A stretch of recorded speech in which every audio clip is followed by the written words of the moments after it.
శ్రీమహాగణాధిపతయే నమః. ఓం గురుభ్యో నమః. ఓం శ్రీమాత్రే నమః. అరుణాం కరుణాతరంగితాక్షీం ధృతపాశాంకుశపుష్పబాణచాపాం అనిమాదిభిరావృతాం మయూకైః అహమిత్యేవ విభావయే భవానీ. శ్రీమాత్రే నమః. డిసెంబర్ మాస ఫలితాలు. ద్వాదశ లగ్నాల వారికి, లగ్నం తెలియని రాశుల వారికి డిసెంబర్లో అసలు గ్రహస్థితి ఏ విధంగా ఉంది అని చూసుకున్నట్లయితే, ఫస్ట్ ఆఫ్ ఆల్ మనకి రాస్యాధిపతి అయినటువంటి కుజుడు వృశ్చిక రాశిలోని ఉంటూ 7వ తేదీ నుంచి మారుతున్నాడు. అదేవిధంగా రవి కూడా అక్కడే ఉన్నాడు, 16వ తేదీ నుంచి మారుతాడు. అలాగే శుక్రుడు మరియు బుధుడు తులారాశిలో ఉంటూ అదే 7వ తేదీ వృశ్చికంలోకి వస్తున్నాడు. ఇక సింహరాశిలో కేతువు, కుంభరాశిలో రాహువు, మీనంలో శని, గురువు వచ్చేసి చూసుకున్నట్లయితే మిథునంలోకి ఎంటర్ అవుతున్నాడు, వక్రించుకుంటే వెనక్కి వచ్చి. ఈ యొక్క గ్రహస్థితిని అనుసరించి అయితే ఈ 6వ తేదీ ఎంటర్ అవుతున్నాడు ఆయన. ద్వాదశ లగ్నముల వారికి, లగ్నం తెలియని రాశుల వారికి ఏ విధంగా ఉండబోతుంది, ఏ విషయాల పట్ల జాగ్రత్త తీసుకోవాలనేటువంటి అంశాలు ఒక్కొక్కటిగా తెలుసుకుందాం. అయితే ఈ విషయాలు చెప్తుంది నేనైనప్పటికీ కూడా చెప్పిస్తుంది సాక్షాత్ లలిత అమ్మవారిగా చెప్పిస్తుందనే భావంతో తెలుసుకుందాం. వృషభం వారికి కనుక చూసుకున్నట్లయితే ఇప్పుడుండేటువంటి గ్రహస్థితి మీకు వివాహ సంబంధించిన విషయాలకి చాలా అనుకూలంగా ఉంటుంది, గుర్తుపెట్టుకోండి. అలాగే మరొక విషయం ఏంటంటే, ఇక్కడ గమనించినట్లయితే మీకు ఫస్ట్ వీక్లో ఏదైనా జాబ్ రావడానికి ఎక్కువ అనుకూలత ఉంటుంది. అదేవిధంగా ఫస్ట్ వీక్లో జాబ్ పరంగా మీరు ఏదైనా బిజినెస్ వేరే కంపెనీస్లో జాబ్ చేసేటువంటి విషయాల్లో ఆ మనీ రావడానికి కూడా అనుకూలంగా ఉంటుంది ఫస్ట్ వీక్లో. ఇక అదేవిధంగా ఎంతైనా కానీ గురువు వక్రించి వెనక్కి వస్తున్నటువంటి గురువు కాబట్టి కొంచెం ఫైనాన్స్ విషయంలో, కుటుంబ సంబంధించిన విషయంలో కొంత స్ట్రెస్ అనేటువంటిది రాబోతుంది. మీరు ఈ 4వ స్థానంలో కేతు ఉన్నందుకు ఏదైనా ఒక ప్రాపర్టీ కొనుగోలు చేసేటప్పుడు ముఖ్యంగా జాగ్రత్త వహించండి, గుర్తుపెట్టుకోండి. అలాగే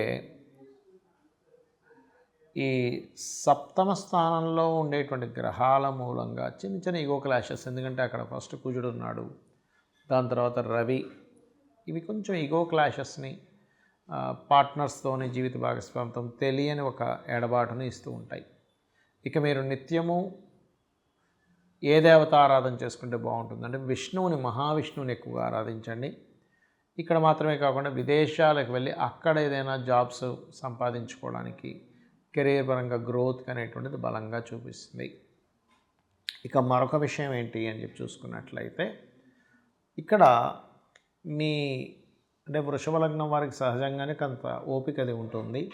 కాకపోతే అష్టమంలో 7వ తేదీ నుంచి కుజుడి యొక్క సంచారం జరుగుతుంది కాబట్టి 7వ తేదీ నుంచి, డిసెంబర్ 7వ తేదీ నుంచి ఒక నెలన్నర పాటు మాత్రం ఖచ్చితంగా వాహనం మీద వెళ్ళేటప్పుడు అతి వేగము పనికిరాదు, గుర్తుపెట్టుకోండి. వాహనం మీద వెళ్ళేటప్పుడు, లేకపోతే ఇంట్లో స్త్రీలు ఏదైనా వంటగదిలో అది చేస్తూ ఉంటారు, అటువంటి విషయాల్లోని వృషభం వారు చాలా చాలా చాలా కేర్గా ఉండాలి. అలాగే మీరు ముఖ్యంగా ఏదైనా వాహనం మీద వెళ్ళేటప్పుడు కూడా ఒకసారి గణపతిని తలుచుకోవడం, మహావిష్ణువుని తలుచుకుంటూ చేయండి, అన్ని విధాలు బాగుంటుంది. చాలామంది నన్ను అడుగుతున్న విషయం ఏంటంటే, మీరు గోచార ఫలితాలు చెప్తున్నారు, ఈ గోచార ఫలితాలు కాకుండా మనం వార ఫలితాలని, మాస ఫలితాలు చెప్పుకుంటుంటాం కదా, అసలు పర్సనల్ చార్ట్ మూలంగా ఎటువంటి జాగ్రత్తలు తీసుకోవచ్చు, ఎటువంటి విషయాలు తెలుసుకోవచ్చు అని నన్ను చాలామంది అడుగుతున్నారు. అదేమిటంటే, ఫస్ట్ ఆఫ్ ఆల్ మనం పర్సనల్ చార్ట్ తెలుసుకోవాలంటే మనకి లగ్నము, నక్షత్రము, రాశి, గ్రహస్థితులు ఎలా ఉన్నాయో తెలుసుకోవాలి. ఇది తెలుసుకోవాలంటే మీరు పుట్టిన తేదీ, నెల, సంవత్సరము, సమయము, ప్రాంతము కావాలంటే మీరు ఏ ఊరిలో పుట్టారు, ఏ సమయంలో పుట్టారు, ఏ తేదీలో, ఏ నెలలో, ఏ సంవత్సరంలో పుట్టారు.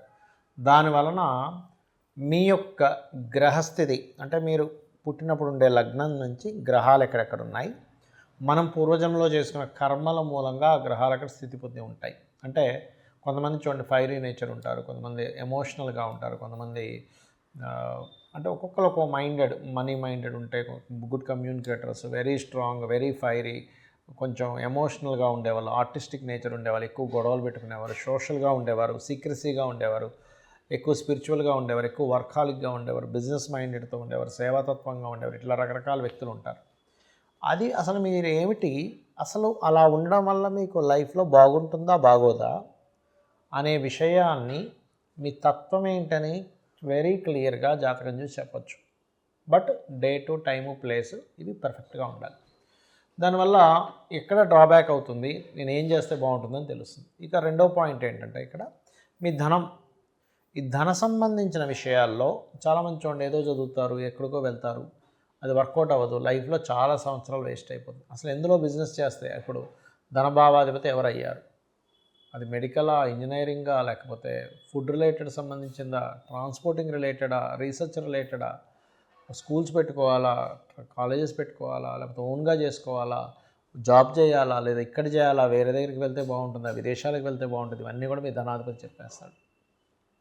అలాగే సిబ్లింగ్స్తో ఎందుకు గొడవలు అవుతున్నాయి, మీరు ఏదైనా ప్రారంభించేటప్పుడు ఎందుకు ఆ ప్రారంభించేటువంటి అంశం లేట్ అవుతుంది, మీరు ఆ ప్రారంభించేటువంటిది ఏదైతే ఉంటుందో దాన్ని మీరు ఏ దేవతా ఆరాధన చేస్తే మీకు స్టార్టింగ్ ప్రాబ్లం కొంతమందికి ఉంటుంది.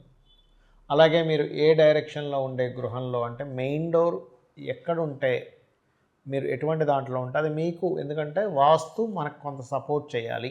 గుర్తుపెట్టుకోండి, జాతకం ఎంత సపోర్ట్ చేస్తుందో వాస్తు మీకు సపోర్ట్ చేసినప్పుడు బాగుంటుంది. కాబట్టి దీనికి ఏంటి, మీరు ఎప్పుడు గృహం తీసుకుంటే మంచిది, ఎలాంటి గృహం తీసుకుంటే మంచిది, ఏ డైరెక్షన్లో ఉంటే మంచిది, అది అసలు మీ పేరు మీద తీసుకోవచ్చా లేదా, మీ జీవిత భాగస్వామి పేరు మీద తీసుకుంటే మంచిదా, లేకపోతే మీ పిల్లల పేర్ల మీద తీసుకుంటే మంచిదా అనేది ఒక లెక్క ఉంటుంది. అలాగే ఇక్కడ సంతాన అభివృద్ధి అనుకోండి, ప్రేమ వ్యవహారాలు అనుకోండి, ప్రేమించి పెళ్లి చేసుకుంటారా, లేకపోతే నార్మల్గా ఇంట్లో వాళ్ళు చూసిందేనా, లేకపోతే 2 వివాహాలు ఉన్నాయా, ఒకవేళ జీవిత భాగస్వామిని ఇంకా తప్పించుకోలేని స్థితులు ఉంటాయి కొంతమందికి ర్యాష్గా ఉండేవాళ్ళు, రకరకాల వ్యక్తులు వస్తూ ఉంటారు. మనం యాక్సెప్ట్ చేయవలసిన పరిస్థితి ఉంటుంది కొన్నిసార్లు. అలా అసలు ఏమైనా ఉందా, లేకపోతే కలిసి ఉండకుండా విడిపోతారు, ఇవన్నీ కూడా మీ జన్మజాతకంలో ఉంటాయి, గుర్తుపెట్టుకోండి. అది ఇంకోటి ఏంటంటే రుణరోగ శత్రుస్థానాలు, 6th హౌస్, అలాగే ఆ విషయాల గురించి తెలుస్తుంది, మీ కెరియర్ గురించి తెలుస్తుంది, మీ విదేశీ యోగం గురించి తెలుస్తుంది, మీరు ఏ బిజినెస్ చేస్తే బాగుంటుందో తెలుస్తుంది.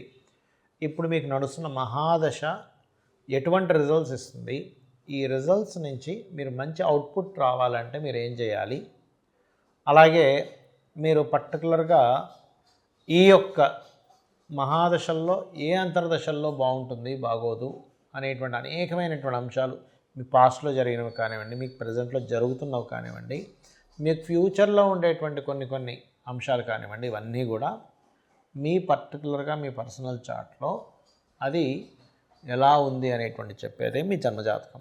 మరి గోచార ఫలితాలు ఎందుకు చెప్పుకుంటున్నాం అంటే, మనం పని చేస్తున్నాం, ఒక బిజినెస్ చేస్తున్నాం, మార్కెట్ బాగుంది, బిజినెస్ బాగా సాగుతుంది, మార్కెట్ అంతంత మాత్రంగా ఉంది, అంత గొప్పగా సాగదు కదా.